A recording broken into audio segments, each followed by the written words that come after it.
Let me read, you were there, let me read, and you both know him well, you've covered him a long time, you have too. Let me read some of that emotional testimony. I'm going to just go through all of this. Bear with us. I've been living in a personal and mental incarceration ever since the fateful day that I accepted the offer to work for a famous real estate mogul whose business acumen I truly admired. In fact, I know now that there's little to be admired. I want to be clear. I blame myself for the conduct which has brought me here today, and it was my own weakness and a blind loyalty to this man that led me to choose a path of darkness over light. You know, he used a word to me a few weeks ago that he never used before. He said, it was like a cult. Yeah. You get in there, and wherever you pull up, there's people waiting, and they're cheering. You just get out of your car, and he goes, I got caught up in a cult. I'm not saying, I'm not deferring my blame for what I did for myself, but how it was an interesting way he said it different today in the way he was blinded. I just want to say one thing on a personal note to Michael is, look, Michael, guilty of these things, and he's going to pay for his crimes. His biggest crime was still going to work for Trump. He's a good man that did some bad things. And I say this knowing him personally, knowing his children, and people at home can go, well, Donnie, shut up, he's a criminal. He's still, in my mind, a decent man who got caught up in this, and he's going to pay for it now. Let me bring Frank back in, and let me ask you, because Donnie called it a cult. Jim Comey called it a mob family. What do you see?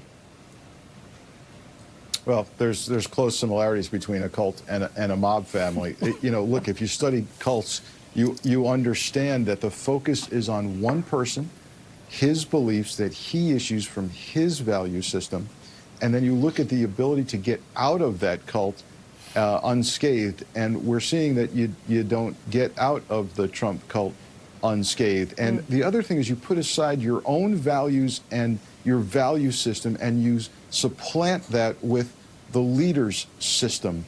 And we're seeing that with everyone that surrounds Trump. Whether you call him a capo or a cult leader, there are aspects of both in those who follow him and those around him, and they're going to pay dearly for it. The question is, eventually, in all cults, the leader himself takes a hit and goes down, and I think we're watching that happen in increasingly faster motion. I think the point, it's really true, you know, there is a similarity between a cult and a gang, and you know, especially in this city. I was at a restaurant the other night in Manhattan where, a nice restaurant, where one of the people... They let you in? Where one of the people... Nice, just like, not a Chuck E. Cheese? Not a Chuck E. Cheese. Down, yeah, the place that has food. I know you're familiar with only with food you can eat with your fingers, but this is a place where they use utensils. And the guy in the front of the restaurant said, jokingly to me, said, would you like the Michael Cohen table? And I said, you know, to tell me that story. And the guy said, well, that was the table Michael used to eat at for years and years and years, for a couple of years, until the raid. And he's not been back since then.